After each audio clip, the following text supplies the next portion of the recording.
一个哥们我说，哎，为什么买车？和你们在上海不一样，是在老家，钱花不出去。我说钱花不出去啊？你发点假币呀、嗨，朋友们啊，非常开心的大家演出，我叫于博，来自一个教育大省，黑龙江。可以，鹏哥接着释放吧。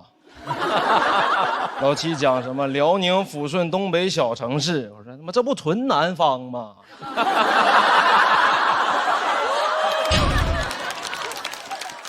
当然，教育大省不是空穴来风。各位，我知道这2年互联网对黑龙江刻板印象很深，东北小孩抽烟喝酒打架混社会，往那一站就是松柏欲盖弥彰。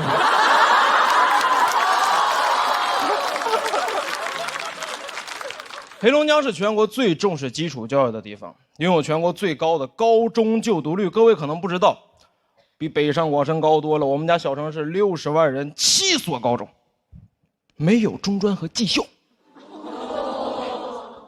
每个混混都有文凭。你去看每一个打你的人都会3角函数。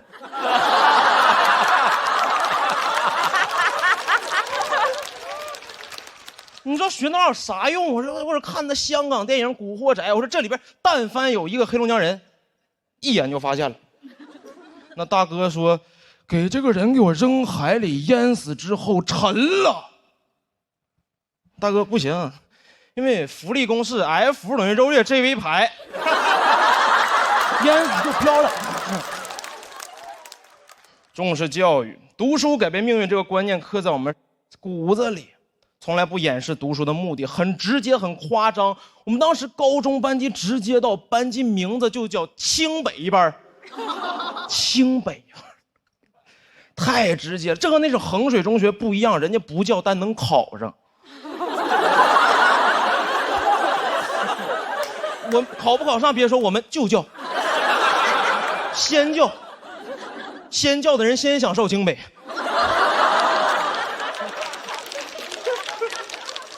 但这个名字太重了，老师第一天就会拿名字骂我们。往那一站，很刻薄，30个人，你们30个人在这个班级呀、就必须上清北，谁不上，谁是班级的失败者，是 loser。但那年清华北大纯裸考在黑龙江就招20人。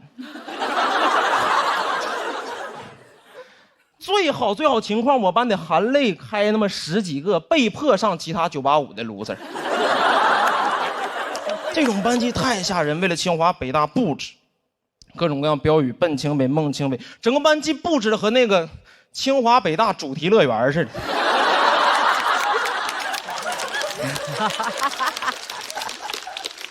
每个人的成绩和分数线的折线图，给饮水机取名叫未名湖。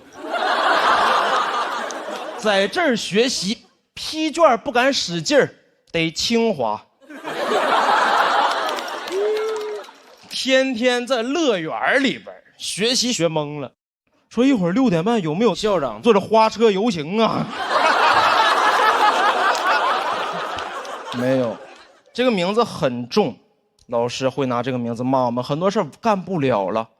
玩手机什么的，你们这几头烂蒜考清北，那清北学生会玩手机吗？啊，清北学生会谈恋爱吗？啊，那清北学生会说话吗？你也不知道是骂我们还是骂清北学生。往下边一坐，我都纳了闷了，我说他们到底会什么呀？这群不会玩手机的单身哑巴。高考那年确实失之交臂，没考上，因为自己会太多了，被迫在上海同济当了4年 loser 啊。哦，这个事儿不值得哦，因为说实话，这不是我想学的。但那种教育观念里，如果你没去到那2所最好的学校，很多人生你就不能选了。当时特别想去北京人大学社会学，我妈说社会学，你上什么人大学啊？你上社会上学。听妈的，上海统计学计算机。我说那计算机为什么不在网吧里学？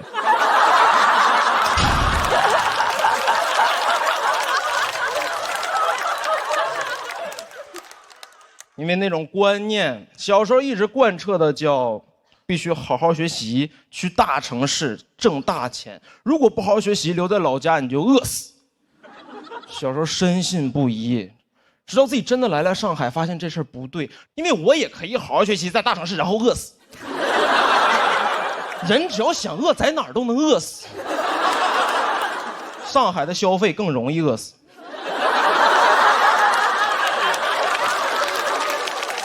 但说实话，刚考到上海那年，整个人还是沉浸在自己走出了那种小城市的幻境里边，觉得自己哎呀，哥们在上海打工干个3-5年就买房买车了，你们在老家什么都。直到今年过年回家参加了同学聚会，所有人除了我之外留在老家都买车，所有人在老家都是开车来的。同学聚会只有我一个人，零下30度走了2公里去的饭店。只有我一个人进饭店的时候，眼镜是上霜的。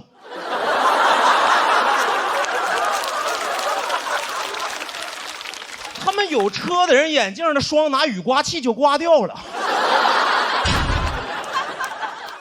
这就是我们观念的区别。因为来上海奋斗的城市，你会觉得大学刚毕业23岁开什么车？23岁在上海就奋斗就该坐地铁。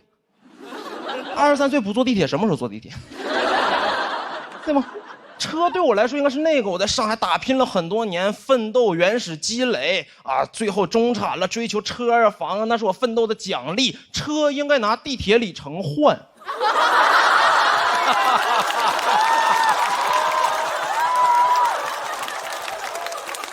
但在老家不一样，老家什么奋斗的奖励，你只要活到一定年龄阶段，爸爸妈妈就会给你买房买车。不是奋斗的奖励，算签到奖励。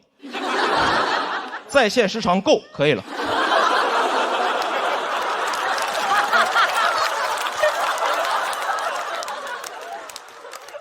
确实不理解为什么在老家的朋友能生活的让我羡慕那么多，因为在我看来，他们很多人没有解决自己独立生活的问题，爸爸妈妈就把一切都给他安排好了，我羡慕至极。独立生活了吗？我说问一个哥们儿，我说哎，为什么买车？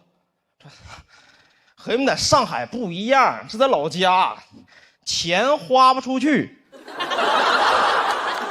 我说钱花不出去啊，你发点假币呀。这句话让我醍醐灌顶，那一刻突然意识到，成年人的世界里不是那种完全的读书改变命运。再去考他们，没有人在乎了。问一个哥们儿，我说哎，交流电系统的发明者是谁？他说不知道，去你的吧！然后开着特斯拉就走了。讲到这儿，谢谢毛宇波，拜拜。谢谢于波的表演，喜欢他表演的朋友千万不要忘记为他投票。投票倒计时最后3秒钟，请锁票。谢谢于波。于波其实就是一直在上海的演员，喜剧联合国的演员，虽然看着非常狠，其实是一个00后。他其实刚刚说了，你们都没有注意到，对不对？23，01年的，大家数学还是需要努力一下，是吧？上黑龙江读一读，是吧？也是大鹏导演的这东北老乡，东北一家人又嫁人了，是吧？是，我以为这节目搁沈阳录的呢。说实话，我当时写这段段子的时候，还是受大鹏导演，就是其实影响挺深。哦，我初中特别喜欢你的作品。后来上同济就差点了，是吧？我当时看过您第一本书，在难熬的日子笑出声来。哦，那个时候很触动的是里边的一个画面，说吉安从县升到市的那天晚上，全县在放烟花，然后但是您只有6岁，只能看到所有人的脑袋。谢谢你，谢谢你。通过你的脱口秀的表演，真的大家也有想了解你家乡的冲动，我自己也想到了我的家乡，我是尽可能的把这个故事放在家乡去拍摄。之前拍了一个电影叫《缝纫机乐队》，当时为了拍这个电影，还在当地造了一个大吉他。后来呢，我就是因为工作的原因，就很少能够回到老家了。后来我在他旁边看到一个网红打卡的那么一个路牌，上面写着“我在大鹏导演的家乡很想你”，我就在那牌子那儿，当时我心想，其实大鹏本人也很想念大鹏导演的家乡，但是回不去的地方就是故乡。我们可能出发了太远，有的时候得回到那片滋养我们的土地，得跟他亲近亲近，才能收获继续前行的力量。哎，今天我看你是脱口秀，我就收获到了这种力量，谢谢你。我们家乡叫七台河，七台河其实也是一个很小的城市，算是中国最小的，人口可能也很少那种地级市，黑龙江最小的，比抚顺还能小点吧。我们就是老大了，我们就没有过共享单车。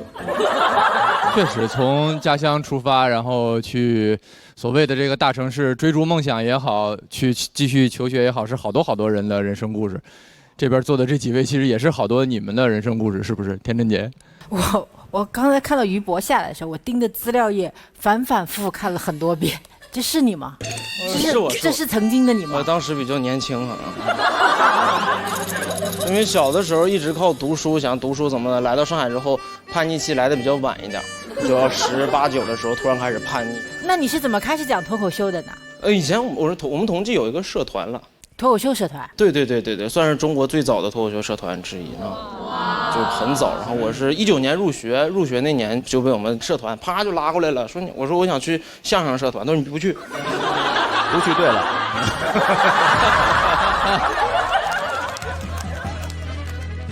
我是突然觉得好像我也老了，就去年我看于翔宇，我就感觉我已经老了。于翔宇是不是也00后啊？我98年，咱俩都是那个95后。我近一点啊！我29，他27，再看这位人24。我26，我还没过生。年轻人就是这样，斤斤计较。没有，就觉得哎呦天哪，太厉害了！我本来还觉得我是小孩呢，现在感觉人家这些比我更年轻、更优秀的人都层出不穷了，好像就是。我要再不努力，好像就真的得专心搞影视了，可能是。没有，特别好，谢谢你，谢谢。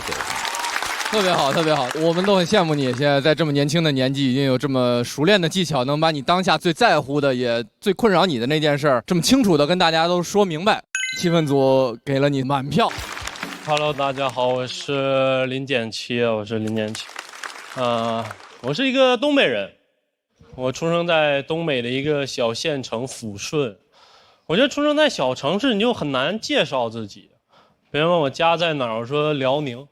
他说辽宁哪儿？我说抚顺。他说抚顺在哪儿？我说离沈阳很近。每次都很繁琐，所以一般我会主动说我是辽宁沈阳抚顺。我是辽宁沈阳抚顺，我是辽宁沈阳抚顺。直到一个南方哥们儿紧紧握住我的手。他说：“你好，抚顺。”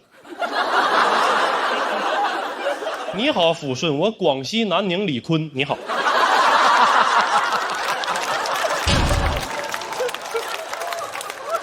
我听很多小城市的朋友跟我说，基本上在小城市出行就是招手打车嘛，出租车也就只干2件事啊，就是拼车跟拒载。有一次我坐在副驾，他车一停，问路边的人说：“走吗？”路边人看了看，我说车里有人啊，摇了摇头。他这一摇头，司机就骂一道，就在那怎么这么事儿呢？有人怕啥呀？他是死人呐！非常野蛮啊！有次我打车这么一挥手，同时停下来2辆出租车，我还没说话，他俩自己就吵起来了。一个说我都停了，你还停啥呀？那个说我停你爹身上了。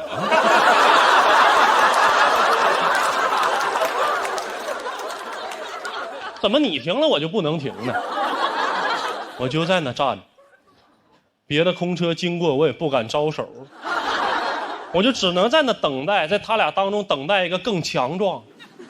给另外一个车吵走了之后啊，我隔着玻璃问胜利者的师傅，我说师傅，我去火车站。他说小伙儿，我不去。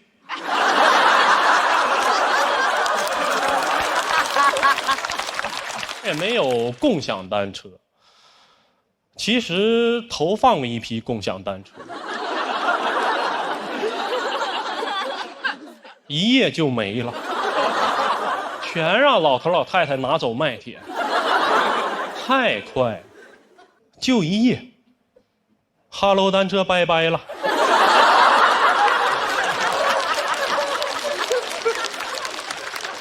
你们想象那个场面，就老太太把车架子敲成铁皮，放自己车筐里，骑着去卖铁。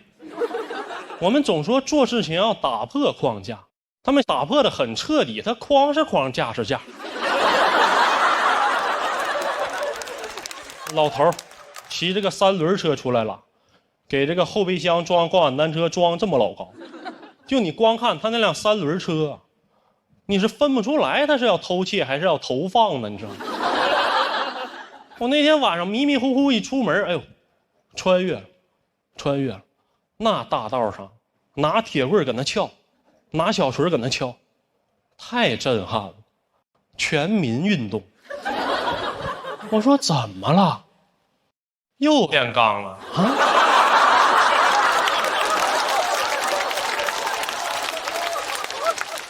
那边老人就是非常的自由啊，什么也限制不了他们，宗教也是，他们信的也不是正规宗教啊，好多老人他信教是因为他们到岁数了，准备上天堂，信别的就很少。你要跟他说轮回，他就说轮回我就不去了。啊，宗教这儿不让干，那不让干，他们信教的主旨就是我都能干，因为我能忏悔。所以你能看见一种奇观啊，就好多老人在教堂门口打牌。哎呦，这帮堕落天使啊！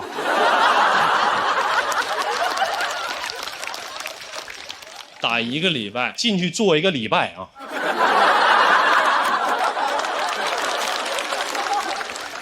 那话你都没听过呀，主啊，我忏悔，妈3拜1出早了。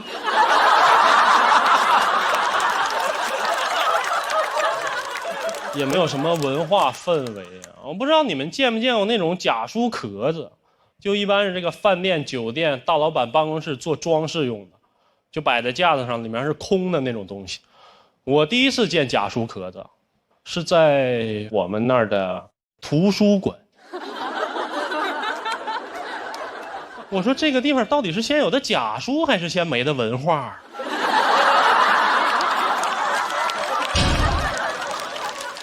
你们能想象吗？一个个嗷嗷待哺、渴望知识的青年，翻开书一看，我文化了啊！我还上网查了一下，这种书它叫仿真书。哎呦，你听它这个名字啊，仿真书。我从小就对真假这种定义非常的清楚啊。我小时候也穿一些高仿的鞋什么的，我同学就指着我，他说：“你这个鞋是假的。”我觉得真假你也得看哪种维度吧。在你那儿它是假的耐克，在我这儿它是莆田正品。但是仿真书啊，它都不是书，它是纸壳子。你让老头老太太知道了，来了全给你拿跑。比在图书馆放假书壳子更诡异的是什么？是这个假书壳子，你能借走。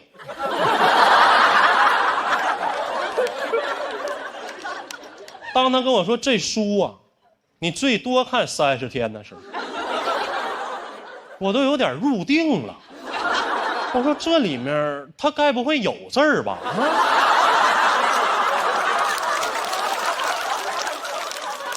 老师问我看没看过《红楼梦》，我说那打开里面一场空啊。我还看过吗？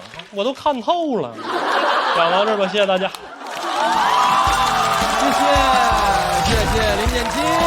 喜欢刚刚林建七表演的观众朋友们，千万不要忘记为他投票。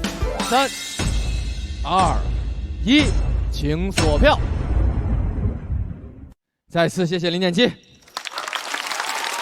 新人朋友上台前不敢多介绍，不敢抬得太高，但其实简七是过去这1年大家都很关注的一位新人演员，也是在很多线下比赛中成绩非常优秀的一位新人，也是拿到过梁岩杯冠军的人。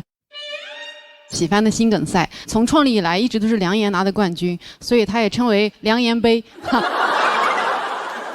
确实，我看气氛组的朋友也是被逗得嘎嘎的。我记得好像是大鹏导演第一个拍灯的是吗？对，他是辽宁沈阳抚顺，我是吉林通化吉安。介绍我的老家吉安，没有人知道，所以我是在这个地方拍的灯，我特别的有同感。我挺高兴。我这个压抑了1整天的乡音，我想在接下来释放一下。之前都让自己说普通话，但是我看了他的表演，我不知道为什么你会把东北话说出一种上档次。像不了解东北的朋友们，很好的展现了东北人是一个什么样的状况。很好的推广了家乡，因为我也很热爱这片热土。你看我的电影里也经常都是描述我家乡里面的事儿，所以我感觉就有一种那个东北文艺复兴在脱口秀这舞台上产生了。